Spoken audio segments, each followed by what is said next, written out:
புதுச்சேரியில் பாஜக மற்றும் என்ஆர் காங்கிரஸ் வேட்பாளர்களை ஆதரித்து தற்போது பிரதமர் நரேந்திர மோடி வாகனத்தில் ரோட் ஷோ பேரணி மேற்கொண்டு வருகிறார். வழிநெடுகிலும் திரண்டிருக்கக்கூடிய தொண்டர்கள் உற்சாக வரவேற்பு அளித்து வரக்கூடிய காட்சிகளை நேரலையில் பார்த்துக் கொண்டிருக்கிறோம். கூடுதல் தகவல்களோடு செய்தியாளர் இளவமுதன் இணைந்திருக்கிறார். அவரிடம் பேசலாம். இளவமுதன், இப்போ புதுச்சேரி தேர்தலையொட்டி பிரதமரினுடைய இந்த பரப்புரை என்பது பாஜகவினருக்கு ஒரு உற்சாகத்தை கொடுக்கும். கூடுதல் தகவல் என்ன? அதாவது புதுச்சேரி பொறுத்தவரை என்டிஏ ஆட்சி தான் திரும்ப அமையும் என்பது ஒரு சில கருப்புகள் தொடர்ந்து வலியுறுத்தி வருகிறது. இது இவர்களுக்கு உற்சாகத்தை ஏற்படுத்துகிறது. அதே நேரத்தில் தலைவர்கள் வருகை என்பது மிகப்பெரிய உற்சாகத்தை ஏற்படும். அது குறிப்பாக பிரதமர் மோடியின் வருகை என்ஆர் காங்கிரஸ், பாஜக, அதிமுக, எல்ஜேகே கட்சி ஆகியோருக்கு பெரிய உற்சாகத்தை ஏற்படுத்தி இருக்கிறது. ஏற்கனவே 30 தொகுதியிலும் வேட்பாளர்கள் வாக்கு சேகரிப்பில் மிக தீவிரமாக ஈடுபட்டு வருகிறார்கள். அவர்கள் போகும் இடமெல்லாம் பிரதமர் மோடியின் சாதனைகளை சொல்லியும் புதுச்சேரி அரசின் வளர்ச்சி பணிகளையும் சொல்லிதான் ஓட்டு கேட்டு வருகிறார்கள். இப்பொழுது பிரதமரின் வருகை எங்களுக்கு மிகப்பெரிய உற்சாகத்தை ஏற்படுத்துகிறது. பிரதமரின் வருகை பெரிய மாற்றத்தை புதுச்சேரி ஏற்படுத்தும். பெஸ்ட் புதுச்சேரி என்று அறிவித்த பிரதமருக்கு நாம் புதுச்சேரி பெஸ்ட் புதுச்சேரியை மாற்றி இருக்கிறோம். அதை பார்க்க தான் பிரதமர் வருகை. அனைவரும் வாருங்கள் என்று 30 தொகுதியிலும் பொதுமக்களை அழைப்பு விடுக்கப்பட்டது. அதன் அடிப்படையில் தான் கிட்டத்தட்ட 30,000க்கும் மேற்பட்ட பொதுமக்கள் இங்கே கூடியிருக்கிறார்கள். இவர்கள் பட்டேல் சாலை, அண்ணா சாலையில் கூடியிருக்கிறார்கள். இருபுறமும் தடுப்பு வேலிகள் அமைக்கப்பட்டு பொதுமக்கள் நிறுத்தப்பட்டிருக்கிறார்கள்.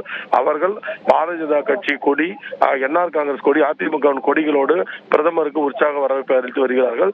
இருபுறம் மக்கள் மலர்களை தூவி பிரதமருக்கு உற்சாகமான வரவேற்பை அளிக்கிறார்கள். அதே போல பாரத் மாதா கி ஜெய், பிஜேபி ஜெய் என்று அவர்கள் கோஷங்களை தொடர்ந்து எழுப்பிய வண்ணம் இருக்கிறார்கள். பிரதமரின் இந்த பிரச்சார வாகனமானது மெதுவாக ஊர்ந்து வருகிறது. வாகனங்கள் முழுமையாக மலர்களால் அலங்கரிக்கப்பட்டு பிரதமரின் படம் அனைத்து பகுதியிலும் வைக்கப்பட்டிருக்கிறது. இருபுறமும் பிரதமர் மக்களுக்கு கை அசைத்தபடி வருகிறார். இந்த வாகனத்தில் முதலமைச்சர் ரங்கசாமி, அதேபோல உள்துறை அமைச்சர் நமச்சிவாயம், பாஜக மாநில தலைவர் ராமலிங்கம் அவர்தான் இந்த ராஜ்பவன் தொகுதியின் வேட்பாளர் இருக்கிறார். அவரும் அவர் அந்த வாகனத்தில் வந்து கொண்டிருக்கிறார். இந்த வாகனத்தில் வரும் மக்கள் பிரதமருடைய வருகை மிக உற்சாகமாக வரவேற்றுக் கொண்டிருக்கிறார்கள். தேசிய ஜனநாயக கட்சியோட கூட்டணிக்கு பிரதமரின் வருகை மிகப்பெரிய அவசியம், மிகப்பெரிய ஊன்றுகோலாக இருக்கிறது. அதே போல வளர்ச்சிக்கு அடுத்த புதுச்சேரியோட ஆட்சிக்கு இது அடிக்கலாக இருக்கும் என்று அவர்கள் தெரிவித்துக் கொண்டிருக்கிறார்கள். இளமுதன், இப்போ பாஜகவை பொறுத்த மட்டும் அந்த ரோட் ஷோ அப்படிங்கறத அவங்க ஒரு பிரதானமான உத்தியா வச்சிருக்கிறாங்க. பல மாநிலங்கள்ல பிரதமரினுடைய ரோட் ஷோ நடந்திருக்கிறத பார்த்திருக்கோம். புதுச்சேரியில இது என்ன தாக்கத்தை ஏற்படுத்தும் அப்படின்னு நம்ம எதிர்பார்க்கலாம். தற்போதைய நிலவரத்துல களம் யாருக்கு சாதகமா இருக்கு? தற்பொழுது பொறுத்தவரை ஏற்கனவே குறிப்பிட்டவரை 2 தனியார் கருத்து கணிப்பில் என்டிஏ கூட்டணி ஆட்சி அமைக்கும் என்று கூறியிருக்கிறார்கள். அதே போலதான் இவர்களது கருத்து கணிப்பதை உள்ளூரில் நடத்தப்பட்ட கருத்து கணிப்பிலும் இவர்கள் அதிக இடங்களை பெறுவார்கள் என்று கூறப்படுகிறது. இதுவே அவர்களுக்கு பெரிய உற்சாகமாக தான் காணப்படுகிறது. ஏனென்றால் பலமான கூட்டணி, பலமான வேட்பாளர்கள், அதே போல தேர்ந்தெடுக்கப்பட்ட வேட்பாளர் இவர்கள் ஏற்கனவே வெற்றி பெறக்கூடியவர்கள். அதாவது 3 அமைச்சர்கள் இருந்தும் அவர்களுக்கு வாய்ப்பு கொடுக்கவில்லை. ஏனென்றால் வெற்றி வாய்ப்பு உள்ள வேட்பாளர்களை தான் நாங்கள் தேர்ந்தெடுத்து இருக்கிறோம். இதில் யாருக்கும் காம்ப்ரமைஸ் இருக்கக்கூடாது.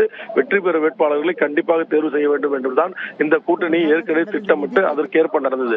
ரங்கசாமி என்ஆர் காங்கிரஸை பொறுத்தவரை கடைசி நேரம் வரை வேட்பாளர்கள் தேர்வில் ஒரு இறுதி முடிவு எடுக்காமல், ஏனென்றால் வெற்றி யாருக்கு நிச்சயமா இருக்கிறது. கிட்டத்தட்ட ஒரு தொகுதிக்கும் 3 வேட்பாளர் என்ஆர் காங்கிரஸ் இருந்தார்கள். அவர்களில் யார் இன்னும் சிறப்பாக இருப்பார்கள் என்பதுதான் கணக்கிடப்பட்டு அவர் வேட்பாளர் நிறுத்தினார். அதே போலதான் பாரதிய ஜனதா கட்சியும் வெற்றி வேட்பாளர்களின் விவரங்களை முழுமையாக ஐடி விங் போல ஒரு பகுதியாக எடுக்கப்பட்டு வேட்பாளர் தெரிவு செய்யப்பட்டார்கள். அதன் அடிப்படையில் தான் வேட்பாளர்கள் உற்சாகத்தோடு வாக்கு சேகரிப்பில் ஈடுபட்டிருக்கிறார்கள். இன்று பிரதமரின் வருகை தங்களுக்கு மிகப்பெரிய ஒரு நல்ல வரவேற்பை கொடுக்கும், புதுச்சேரி முழுவதும் ஒரு உற்சாகத்தை ஏற்படுத்தும் என்று வேட்பாளர் தெரிவித்திருக்கிறார்கள். பிரதமரின் வருகை என்டிஏ கூட்டணிக்கு மிகப்பெரிய பலம்.